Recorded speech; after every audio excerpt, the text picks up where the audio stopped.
Hello and welcome to Casual Leaves.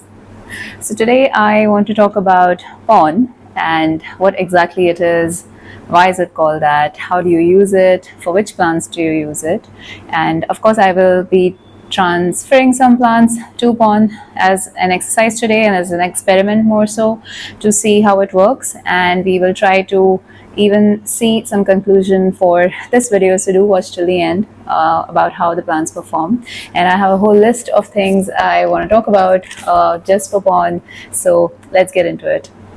But before that, if you're new here, welcome so much to my channel. I make houseplant videos and at times I make very interesting unboxing and review videos, so do subscribe to the channel. And if you're returning here, thank you so much for coming back. It means so much that you're back again.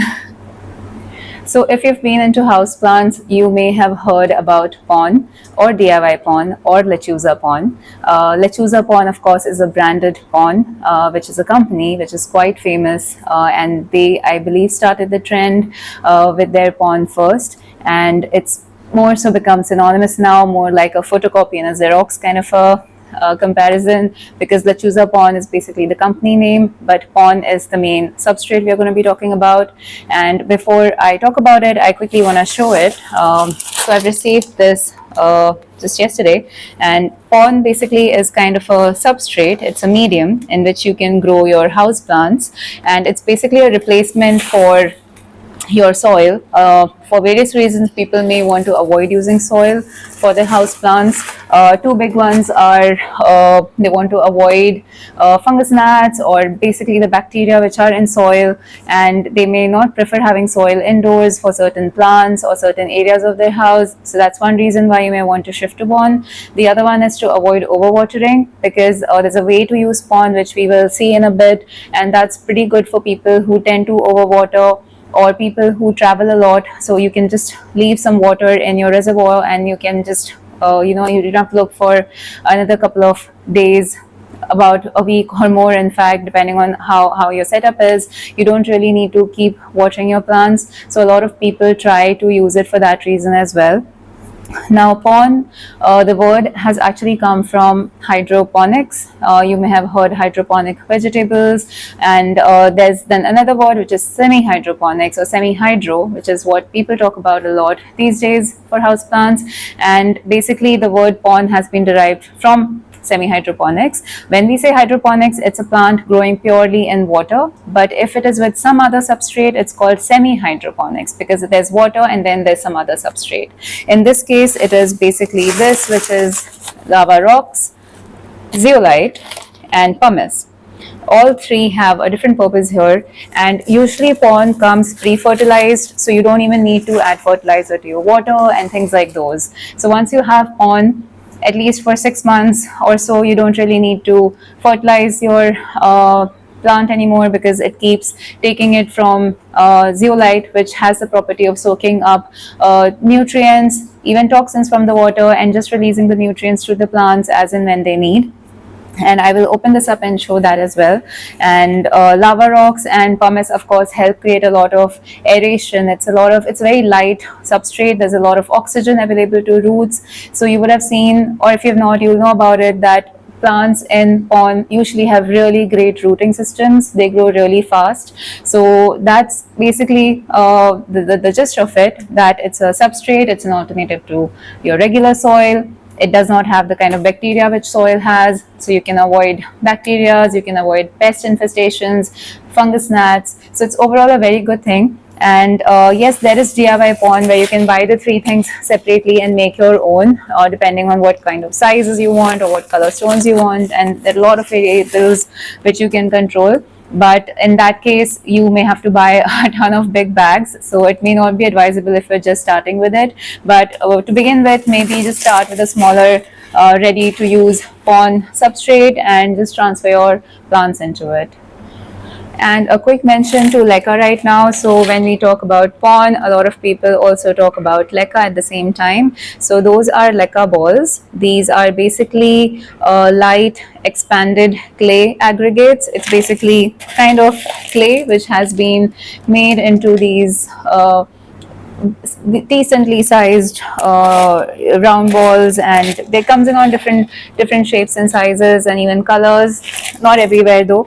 And these also are similar to what pond does, but these need to be fertilized. You need to take care of your plant a lot more. You have to observe the plant a lot more for what it requires and what the plant needs are, whereas in pond you don't have to worry about that at all. Also, the kind of roots which can go in LECA ideally should be a bit, the bigger kind of roots, because if the roots are very thin and frail, it may really not work. It will not hold on to the system very well. And that happens for pond too. Pond is not really great for plants which have very fine roots, so maybe begonias could be avoided. So I'll come to the section where we talk about which plants work best for pond as well. So that was the little comparison about how different LECA and pond look. So you can see the difference in the sizes of both of them. And yep, on using, how do you use it? You need to rinse this with water, because there's a lot of powdered substrate at the bottom which needs to go away, otherwise it will start clogging your the bottom of the reservoir or the bottom of the plant and the roots. We don't want that. We don't want any suffocation with that powder. So typically you get a strainer and you strain out your LECA for the first time.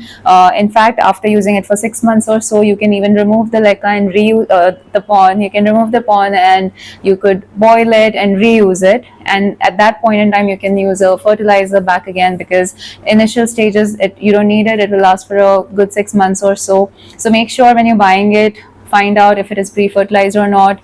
There are some brands like Soil Ninja which does have options for you to not have the fertilized one, because if you may want to use your own fertilizers and things like those. So a lot of options available. I would suggest that you see what's available near your area or the country you're in. And so yeah, that was on how to decide which pond you want to buy. I have bought it from a local seller, and this is my first time with it. And next, I would like to move my plants into pond. So as we move on to moving some plants into pond today, an important conversation is about which plants should be put in pond. So technically, any and every plant can be put into pond, but there are some plants which definitely do better. What I have read, seen and understood is that alocasias do really well in pond mix. So I think if you are struggling with an alocasia, or if it is a new alocasia and you are kind of starting with a corm and it's just starting to develop, it's a baby alocasia plant, it's the best time for it to be transplanted into pond. There are moments where you may need to transfer a plant from soil to pond, and that could be tricky because there could be a little shock for the plant to move from one medium to the other. So typically, if there are water propagations of any plants, they do really well in LECA, because it kind of mimics that same system. The water roots can do very well into the pond substrate. But there are situations where, say, your plant is not doing really well and you've tried different type of substrates and mixes and it's still not doing well. I would suggest you could try pond in that moment as well, which is what I want to do today. Also, apart from alocasias, I have heard that even syngoniums do pretty well in pond. So in fact, today I want to be transferring my syngonium pixie into the pond mix. It's been facing a few issues since the last couple of days. All the new leaves are kind of getting affected, and I don't know if there's some pest infestation or I don't know. And I have a feeling that you see how it's drooping right now, and that's not because of light directions on it or something like that. It's something is going on. I have a feeling that maybe the roots are not fine. There could be root rot or there could be some other issue. So I anyway need to unpot this plant today. So I want to use that little moment and decide whether we should transfer this to pond. But I'm also happy, just an update, that it's putting out a new shooter. There's a little new shoot coming out of this 2-shooter plant, so there's a third one. So let's see, we'll know what's going on inside. Maybe it's root bound for all we know, so we'll check that. I also have to diagnose my other syngonium, which is my syngonium strawberry milk. This also has not been doing well at all.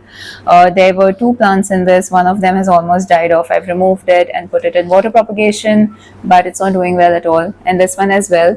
and the problem I'm facing is that the new leaves which are coming are dying even before they unfurl. They go all black and it doesn't unfurl.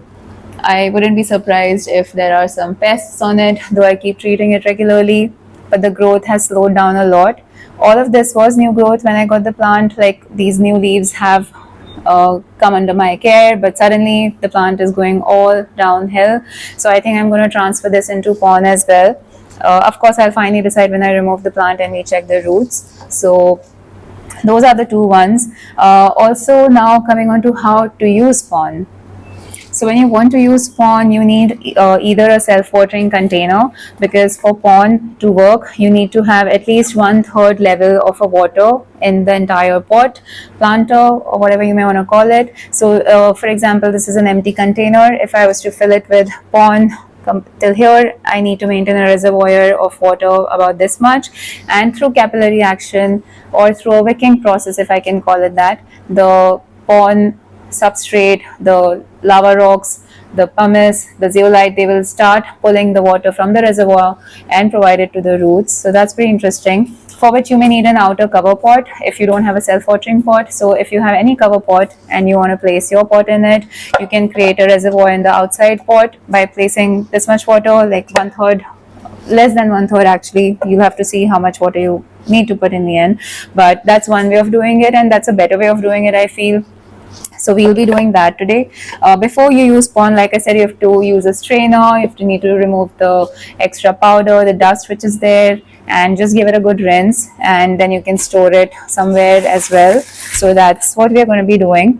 I do not have a self-watering planter which I want to use for either of these, so I may create some system right now with where I have a reservoir for the plant. So let's start with that. Okay, so I've washed a part of that bag of pon that I had, and you can see how beautifully the colors have changed. You can see these bluish, slightly orangish stones in between, then there are darker ones and white ones. So it looks pretty cool. It looks very neat. If you can find those transparent plastic cups and then place it in the reservoir, that's really a good look for the plant as well. Okay, so we'll start with the syngonium first. Just try to remove it. The reason why I want to transfer this syngonium to pon is because it was doing very well, and then suddenly it kind of started going downhill. Okay, I think there was root rot. There is some rot for sure. Also, this wasn't my standard aeroid mix that I use. This was a mix of some old soil that I had. So I think it was a good decision to remove this and change the substrate. It's a little baby.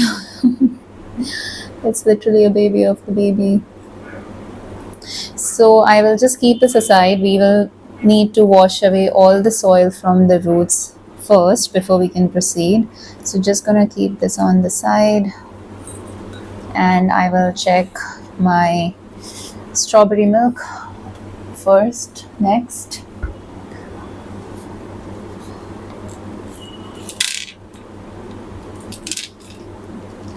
This has some roots because the soil was fine. I don't know what was the issue though. The plant isn't still doing so well. Do want to remove the moss stick.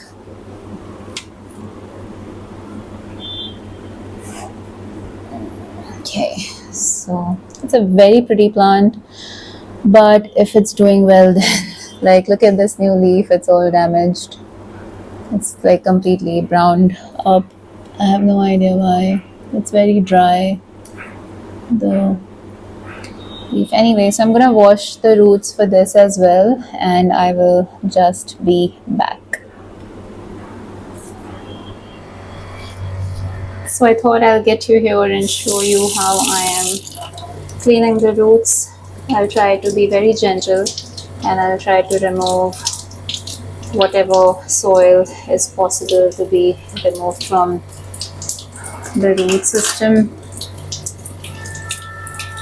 I am not really the most gentle person when it comes to the roots bit. I always end up losing good roots as well, and I'm just a little rough with this work, but I'm trying. I have soaked the other syngonium here in some water until then, so whatever mud needs to wash off, that can happen there while I clean this one. And now I'll try to clean this back again, let this one soak in.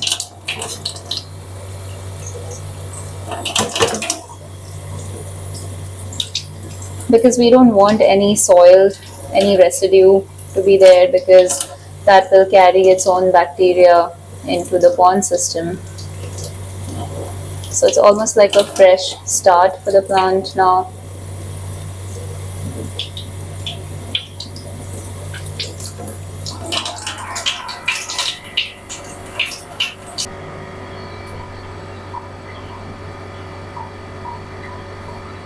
One last rinse and then we will go ahead.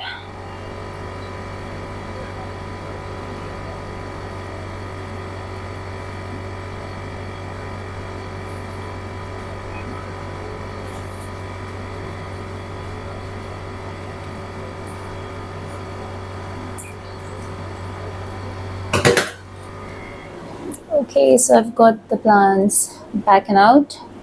The two syngoniums are here, and I've managed to clean the roots as much as possible, and the other one looks like this.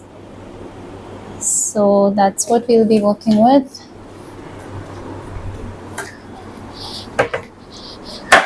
I have found one self-watering planter, so I think I'm gonna try and use that, because I can fill this tray with water and that'll be the right amount of water that I need for this arrangement. I believe I'm trying it too myself today, so we'll see.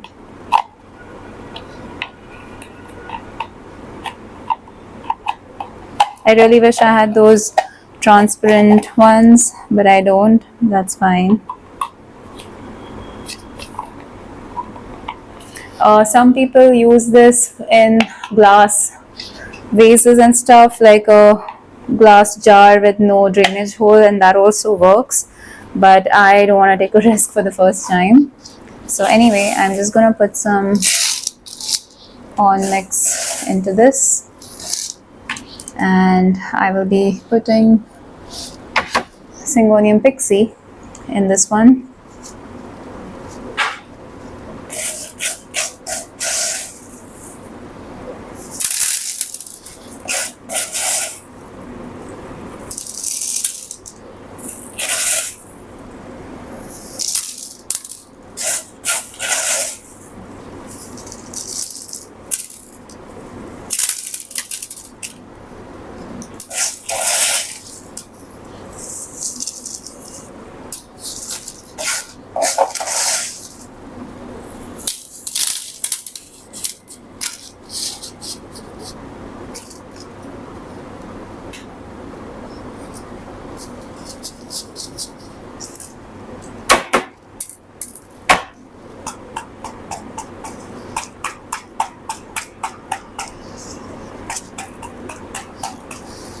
That's the first one.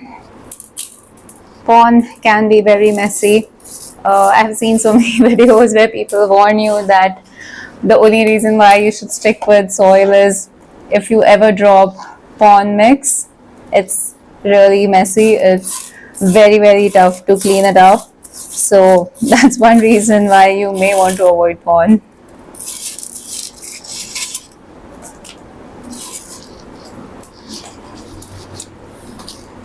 Okay, so for the second one, I've got another batch of pon rinsed and washed and cleaned.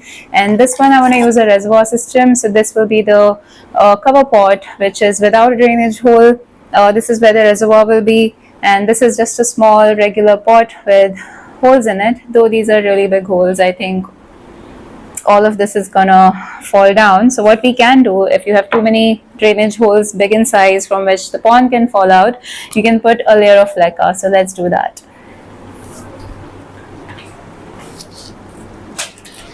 So I have my LECA here. This was washed long ago and I'm just gonna use it the way it is. This is just to cover the holes in the bottom basically, so that the pond doesn't fall off. That's it. Now I put the pond back in. On second thoughts, it's a very tiny planter. It's a very small pot for me. But let's see.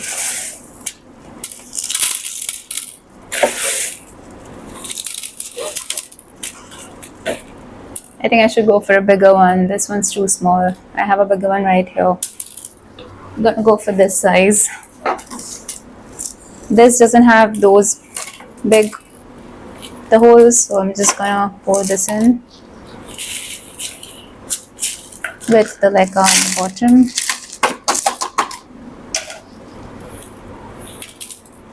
Yeah, perfect. This is a perfect size.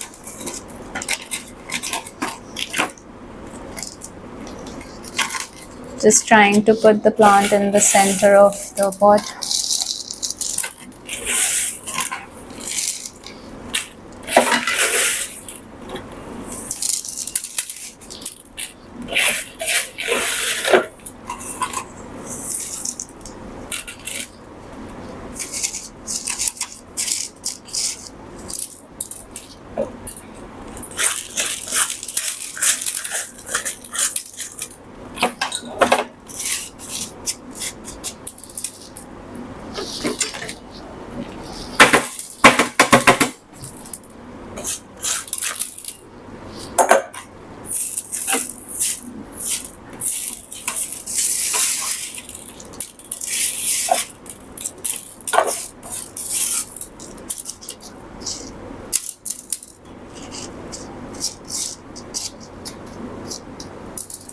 Okay, so I'm back and the plants are in pond now, both of them.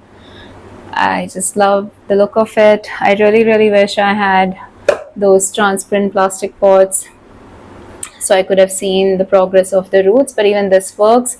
I will be filling this up after I place it in the pot, because if I do it now I'll spill water everywhere, and the same is for this one. So I have created a reservoir with the bottom cover pot and I need to fill it with water. Right now I haven't, so we'll be doing that. And maybe I'll even add a little support stick so the plant stays upright.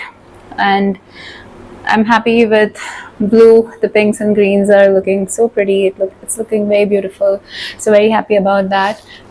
Just gonna place this here while I talk about a few more tips about ponds. So I've heard about people placing some wick, like a thread in the pond. Like you can put a little thread in it and pull it out right on the top. So while you're putting your plant in pond, you could just place a thick rope like a wick which goes in and comes out the other side. That also helps the pond to better pull up the water in a better way, and the capillary action works really well. So that's a tip I think I would be trying next time, maybe when I try this for my alocasias.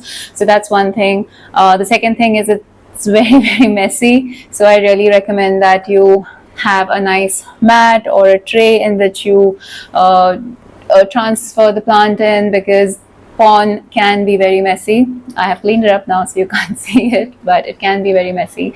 And the third thing I want to talk about is when you do have these in glass containers, and when a pond can be directly hit by light, it kind of creates algae. It starts looking very green and mucky and stuff like that. So if you are facing that problem, what I have seen people do is put a little cotton cloth or wrap or a sock around the container. You can just make the container wear a sock, and that will help prevent algae. So that's it for now. I think I'm done with these two plants for now, and I will just check my list if I have anything else left to talk about. Oh yes, okay. Just two more things before I wrap up the video. How to take care of plants in pond. So basically, just like any other plant, any other self-watering pot, that's how you maintain the water levels. You may want to at times rinse the whole thing thoroughly with water and let all the water drip out, and then fill the bottom of the container. That will help keep it cleaner. Also, about the growth of plants in pond, that is something I will myself be monitoring now. I haven't done this before, so we'll see what kind of growth happens. So we all know that roots grow really well in pond, but what about new foliage? What about new leaf growth? So that's something I'll be monitoring from this month onwards. We'll be keeping a track on both of these plants, and we will keep updating that here. And that's it for now. I think it was a very rushed kind of a conversation because I'm doing it for the first time as well, and I didn't have the right set of planters and pots and things like those. But I hope you understood how to use PON and what is semi-hydroponics, how to transfer your plants, and I may do a second part of this video where I will use water propagations and put them in PON, and we can see the progress of those as well. Until then, if you like the video, please do like it and do me a favor and watch the next one. Bye.